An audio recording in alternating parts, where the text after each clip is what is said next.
परिचय। कमल और दीप ट्रेन में यात्रा कर रहे हैं। उसी समय एक ट्रेन पास की पटरी से गुजरती है। कमल, ट्रेन की सीटी कितनी जोरदार है। हाँ, सचमुच ये सहनीय नहीं है। दीप, मैं तुमसे कुछ पूछना चाहता हूं। हाँ कमल, अवश्य। जब ट्रेन हमारे पास से गुजरती है, इसकी ध्वनि काफी तेज होती है और जब दूर चली जाती है तो इसकी ध्वनि मंद पड़ जाती है। क्या तुम मुझे इसके बारे में बता सकते हो? ठीक है कमल, मैं तुमको बता दूंगा।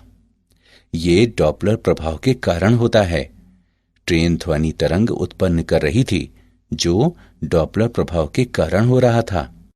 ट्रेन से उत्पन्न होने वाली ध्वनि तरंगें हम तक पहुंच रही थीं। इसकी वजह से ध्वनि तरंगों की आवृत्ति में स्थायी विस्थापन हुआ। जब ट्रेन नजदीक आई तो ध्वनि तरंग प्रबल हो गई और जब वो दूर गई तो ध्वनि तरंग मंद पड़ गई। ये काफी रोचक है। मैं इसके बारे में बहुत कुछ जानना चाहता हूं। विद्यार्थियों, आज हम तरंग प्रकाशिकी के बारे में अध्ययन करेंगे।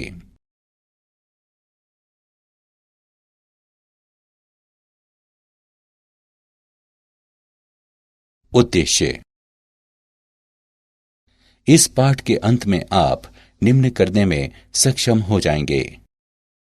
तरंगाग्र को परिभाषित करना, हाइगेंस के सिद्धांत को जानना, समतल तरंगों के अपवर्तन और परावर्तन को समझना, लेंस और प्रिज्म में समतल तरंगाग्र का वर्णन करना, डॉपलर प्रभाव को समझना, विद्युत चुंबकीय तरंगों का वर्णन करना, तरंगों के कला संबद्ध और कला असंबद्ध योग को समझना, प्रकाश तरंगों के व्यक्तीकरण का वर्णन करना, यंग के द्विध्रुवी प्रयोग का वर्णन करना और नियमित व्यतिकरण के लिए शर्तों की व्याख्या करना।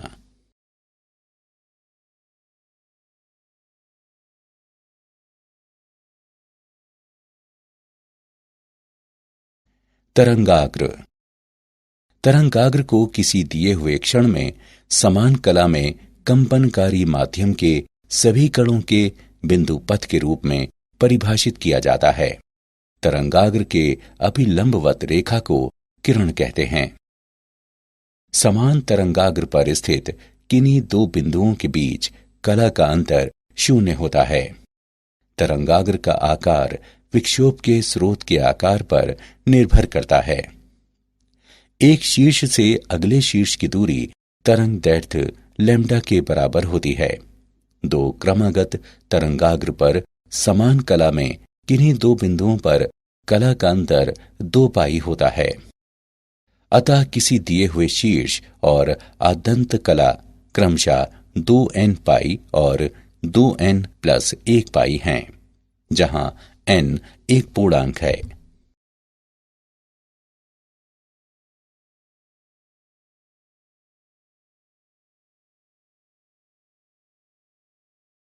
तरंगाग्र के प्रकार। विभिन्न प्रकार के तरंगाग्र होते हैं जो निम्न हैं। गोलाकार तरंगाग्र। किसी बिंदु स्रोत से विकीर्ण प्रकाश तरंग के तरंगाग्र को स्रोत के संकेंद्री गोलाकार सतह द्वारा प्रदर्शित किया जा सकता है। समतल तरंगाग्र। स्रोत बिंदु से बहुत अधिक दूरी पर गोलाकार तरंगाग्र की त्रिज्याएं बहुत बड़ी होती हैं और इस छोटे भाग को समतल माना जा सकता है। बेलनाकार तरंगाग्र। एक रेखा स्रोत किसी स्रोत के साथ बेलनाकार तरंगाग्र समाक्षीय उत्पन्न कर सकता है।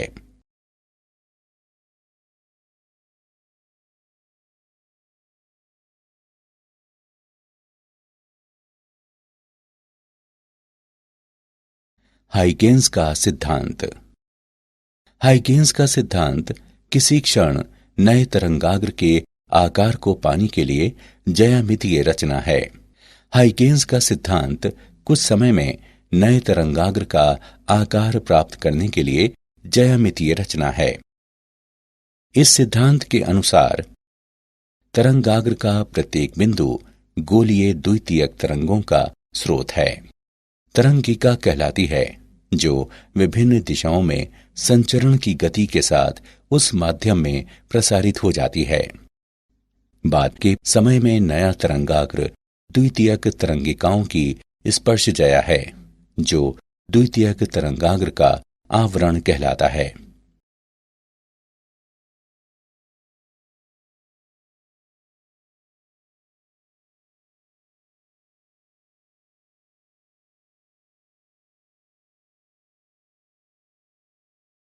समतल सतह पर तरंगों के परिवर्तन का नियम। आपतित किरण और लंब रूप के बीच के कोण को आपतन कोण कहते हैं, लेकिन किरण तरंगाग्र के लंबवत और लंब रूप सतह पर अभिलंब है।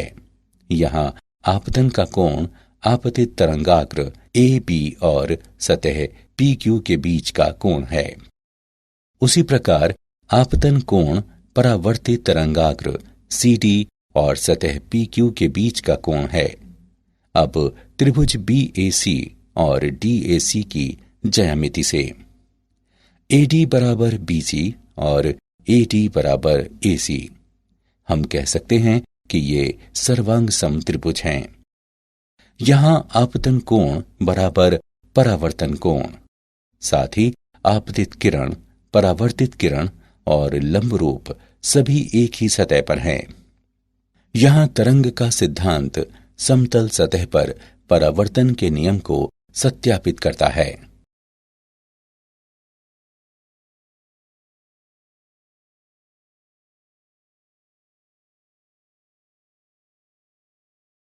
समतल तरंगों का अपवर्तन। मान लीजिए किसी समतल सतह पर समानांतर प्रकाश पुंज आपतित होता है और दो माध्यमों में विभक्त हो जाता है। विभिन्न समय में समतल ए बी, ए1, बी1 और ए2, बी2 पर आपतित तरंगाग्र की स्थितियां हैं। तरंगाग्र ए बी में बिंदु बी एक हाइगेंस तरंगिका उत्पन्न होकर बी बी डैश दूरी पर समय टाउ में द्वितीय माध्यम में विचरण करेगी, ताकि सतह एक्स वाई पर बिंदु ए डैश के साथ तरंगाग्र ए से प्रथम माध्यम में विस्तारित होता है। चूंकि ए और बी त्रिज्याओं वाली दो तरंगिकाएं असमान माध्यम में विचरण करती हैं और वे क्रमशः V1 और V2 की विभिन्न गतियों में विचरण करती हैं। स्थिति 1, यदि माध्यम 2 प्रकाश के दृष्टिकोण से माध्यम 1 की तुलना में सघन है तो V1 बड़ा है V2 से और यहां A डैश बड़ा है B डैश से। किरणें लंब रूप की ओर मुड़ जाती हैं। स्थिति 2, यदि माध्यम 2 प्रकाश के दृष्टिकोण से माध्यम 1 की तुलना में विरल है तो V1 छोटा है V2 से और यहां A डैश छोटा है B डैश से। किरणें लंब रूप की ओर से हट जाती हैं। दूरी A डैश बराबर V1 टाउ बराबर लैम्डा 1 माध्यम 1 में प्रकाश तरंग का तरंगदैर्घ्य। दूरी B डैश बराबर V2 टाउ बराबर लैम्डा 2 माध्यम 2 में प्रकाश तरंग का तरंगदैर्घ्य। अतः V1 बटे V2 बराबर लैम्डा 1 बटे लैम्डा 2, या इसे इस प्रकार से लिखा जा सकता है V1 बटे लैम्डा 1 बराबर V2 बटे लैम्डा 2 बराबर न्यू। उपर्युक्त व्यंजक दर्शाता है कि अपवर्तन के दौरान प्रकाश तरंग की आवृत्ति अपरिवर्तित रहती है। जब प्रकाश तरंग सघन माध्यम में अपरिवर्तित होती है, तरंगदैर्घ्य कम हो जाती है और जब प्रकाश तरंग विरल माध्यम में अपरिवर्तित होती है तो तरंगदैर्घ्य बढ़ जाता है।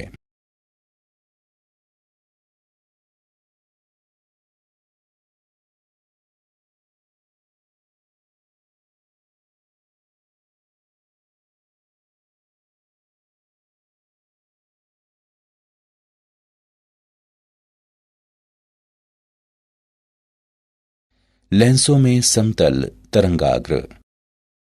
मान लीजिए कोई समतल तरंगाग्र ACB किसी द्वि उत्तल लेंस पर आपतित होता है। हाइगेंस परिकल्पना के अनुसार तरंगाग्र का प्रत्येक बिंदु द्वितीयक तरंग के रूप में काम करता है। ये द्वितीयक तरंगें लेंस की विभिन्न परतों से होकर गुजरेंगी। किसी द्वितीय तरंग को हवा में CP1 लेंसों में P1 P2 से होकर गुजरने में जितना समय लगता है उतना ही समय तरंगों को AX प्लस XT से होकर हवा में गुजरने में लगेगा। अतः सभी द्वितीय तरंगें आपतित समतल तरंगाग्र ACB से DP2E तक पहुंचने में समान समय लगेगा। अतः DP2E अपवर्तित तरंगाग्र है। ये तरंगाग्र प्रकृति में अभिसरित होता है।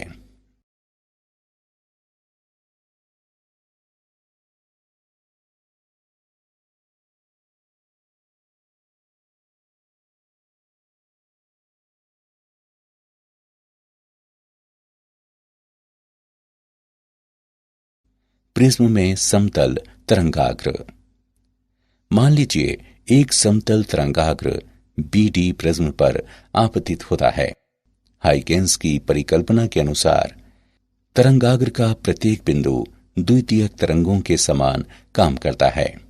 ये द्वितीयक तरंगें विभिन्न प्रिज्म की विभिन्न परतों से होकर गुजरेंगी। किसी द्वितीयक तरंग को BC दूरी से प्रिज्म के पदार्थ से होकर गुजरने में जितना समय लगता है उतना ही समय द्वितीयक तरंगों को हवा में दूरी DA प्लस AE तय करने में लगेगा। हवा में तय की गई दूरी स्पष्ट रूप से प्रिज्म में तय की गई दूरी से अधिक है। इसका कारण यह है कि प्रिज्म के पदार्थ में द्वितीयक तरंग का वेग हवा की तुलना में कम है। सभी द्वितीयक तरंगें BD से निकलती हैं और उसी समय हमें CE पर पहुंच जाती हैं। अतः CE निर्गत तरंगाग्र है।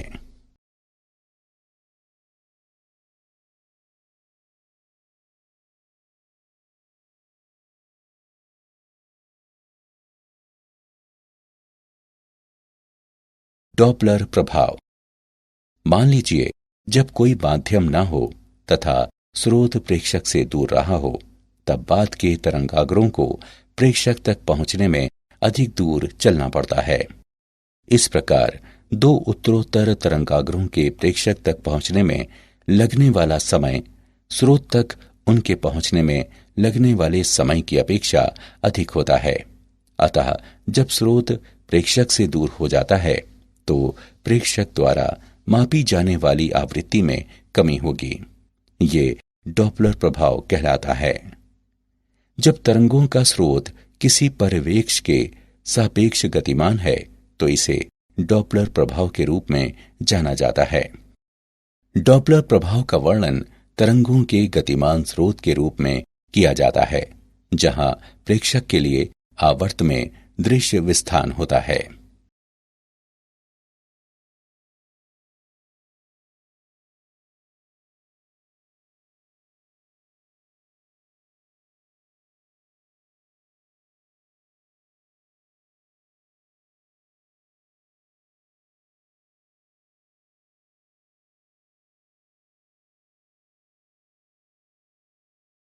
अवरक्त विस्थापन और नीला विस्थापन।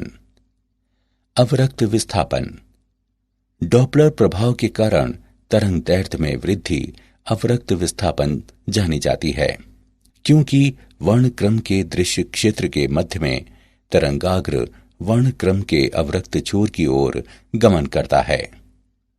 नीला विस्थापन प्रेक्षक की ओर से गतिमान स्रोत से तरंगें प्राप्त होती हैं। तरंगाग्र के दृश्य में कमी आती है। इसे नीला विस्थापन के रूप में जाना जाता है। डॉपलर विस्थापन को डेल्टा न्यू बटा न्यू बराबर घटाव V सदिश बटा C द्वारा दर्शाया जा सकता है, जहां V सदिश स्रोत और पर्यवेक्षक को जोड़ने वाली रेखा के साथ वेग है।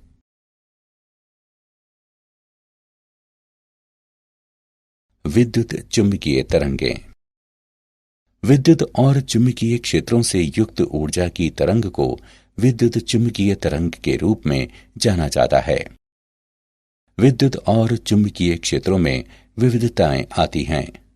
परिणाम स्वरूप वे समान स्थान और समान समय में अपनी उच्चिष्ठ और निम्निष्ठ को प्राप्त करते हैं।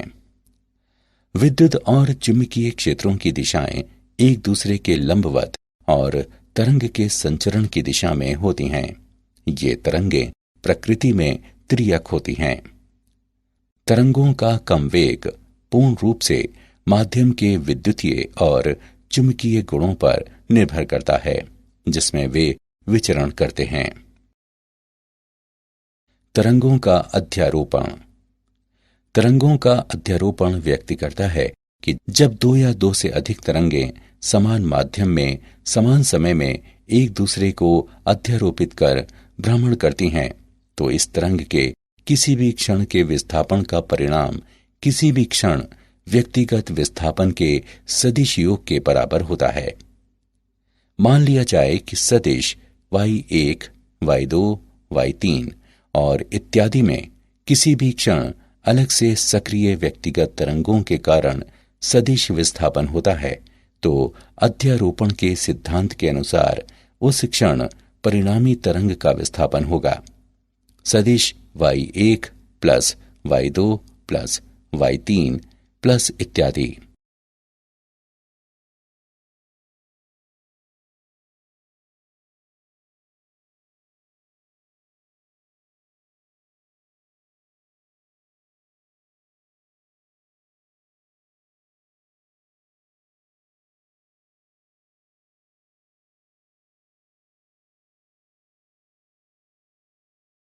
तरंगों का कला संबद्ध और कला असंबद्ध स्रोत। कला संबद्ध प्रकाश का ऐसा स्रोत है जो समान तरंगदैर्घ्य, समान आवृत्ति और समान कला या अचर कला अंतर के तरंग प्रकार उत्सर्जित करता है।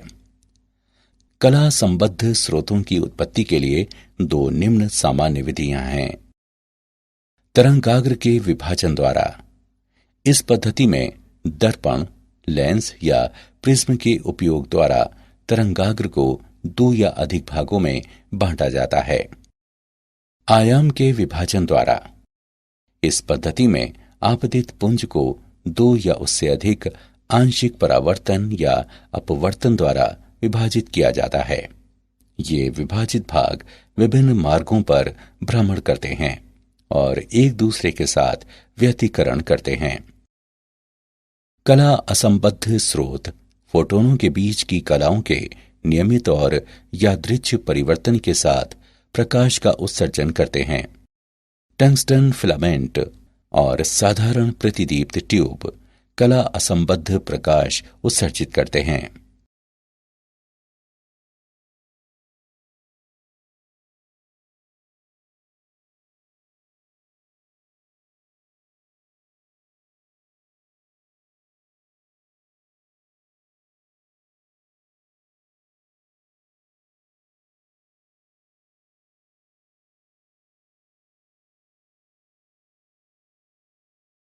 प्रकाश तरंगों का व्यतिकरण। प्रकाश का व्यतिकरण दो कला संबद्ध स्रोतों से आने वाली प्रकाश तरंगों के अध्यारोपण के कारण उत्पन्न माध्यम में प्रकाश ऊर्जा के पुनर्वितरण की परिघटना है।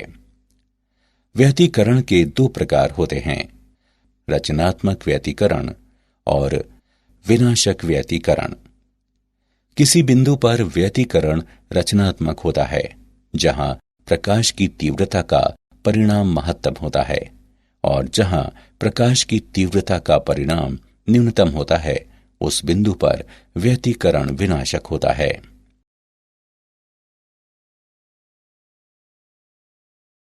रचनात्मक और विनाशक व्यतिकरण। रचनात्मक व्यतिकरण जिस बिंदु पर प्रकाश की तीव्रता का परिणाम महत्तम होता है उसे रचनात्मक व्यतिकरण कहते हैं। रचनात्मक व्यतिकरण के लिए फाई बराबर 2n पाई या p बराबर n लैम्डा। जहां n बराबर 0, 1, 2, 3 आदि हैं।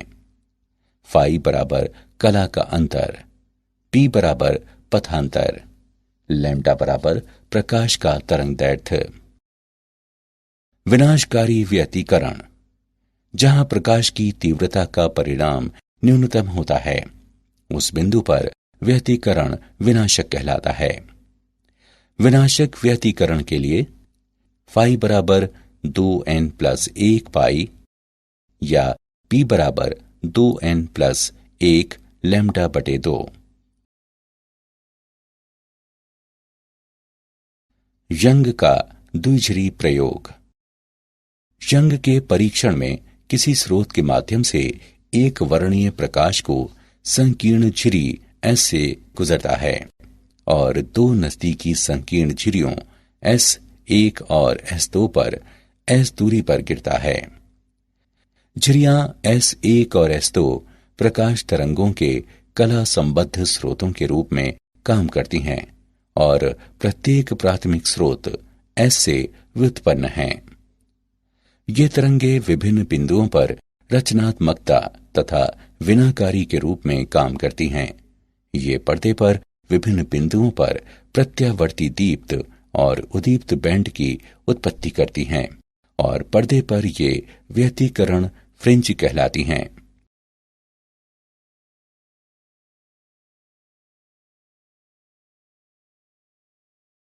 यंग की द्विझिरी प्रयोग में गणितीय विश्लेषण।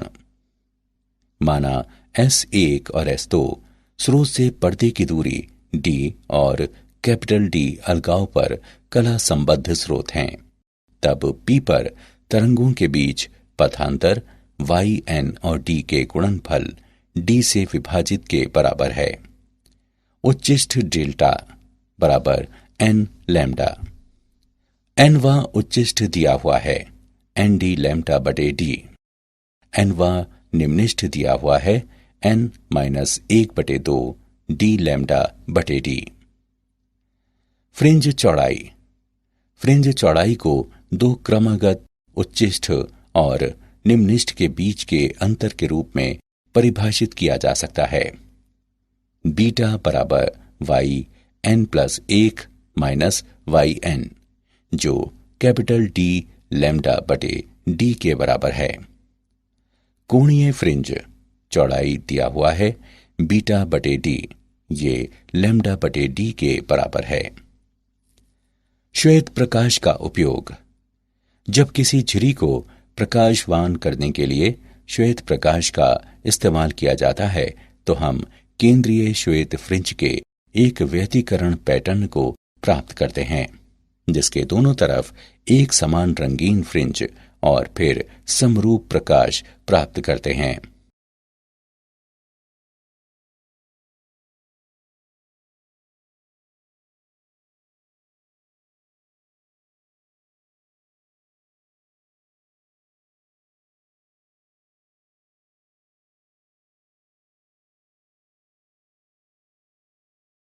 उदाहरण।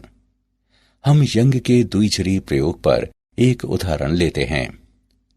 यंग के प्रयोग में 3 मिलीमीटर की झिरियों को 480 नैनोमीटर तरंग दैर्ध्य के प्रकाश द्वारा अलग किया जाता है। झिरी की सतह से 2 मीटर की दूरी पर पड़ता है। केंद्रीय दीप्त फ्रिंज की तुलना में 8वें दीप्त और तीसरे उद्दीप्त फ्रिंज के बीच की दूरी ज्ञात करें। हम इसका हल देखते हैं। केंद्र से 8वें फ्रिंज की दूरी 8d λ/d के बराबर है। केंद्र से तीसरे फ्रिंज की दूरी 5d λ/2d के बराबर है। हम पाते हैं y बराबर y8 - y3।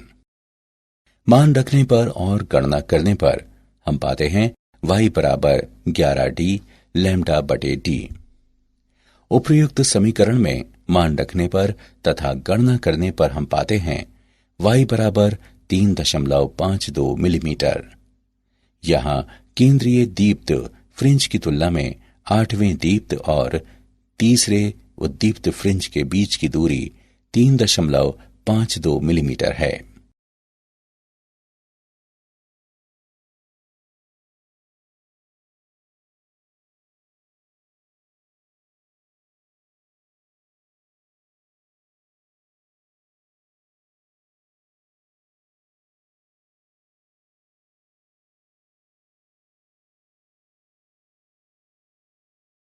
निरंतर व्यतिकरण के लिए शर्तें।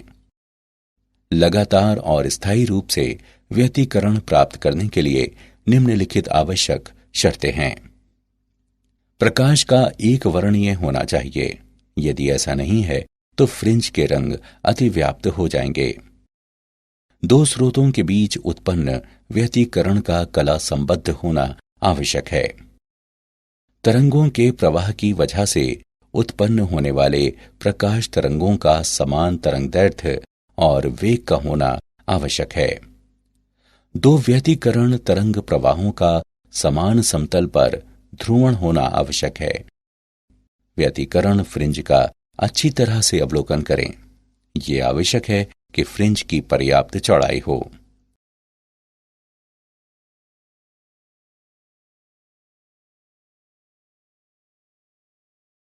क्या आप जानते हैं, निर्माण के दृष्टिकोण से लेंस का आकार गोलीय सतह का होता है, जबकि सिद्धांत के मुताबिक आदर्श सतह आस्फेरिक होनी चाहिए।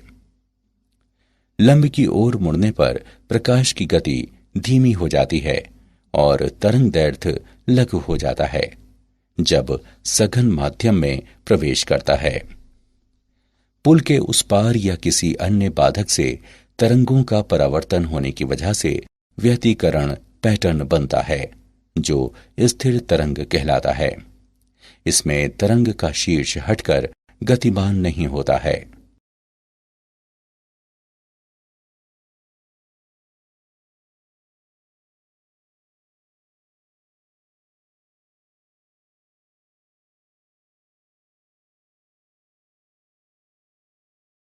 सारांश। आइए हमने जो कुछ सीखा है उसे संक्षेप में दोहराएं। तरंगाग्र को किसी दिए हुए क्षण में समान कला में कंपनकारी माध्यम के सभी कणों के बिंदु पथ के रूप में परिभाषित किया जाता है। तरंगाग्र का प्रत्येक बिंदु गोलीय द्वितीयक तरंगों का स्रोत है। वो तरंगिका कहलाती है। जब तरंगों का स्रोत किसी परिवेश के सापेक्ष गतिमान है तो इसे डॉपलर प्रभाव के रूप में परिभाषित किया जाता है, जहां प्रेक्षक के लिए आवर्त में दृश्य विस्थान होता है। प्रेक्षक की ओर से गतिमान स्रोत से तरंगें प्राप्त होती हैं। तरंगाग्र के दृश्य में कमी आती है। इसे नीला विस्थापन के रूप में जाना जाता है।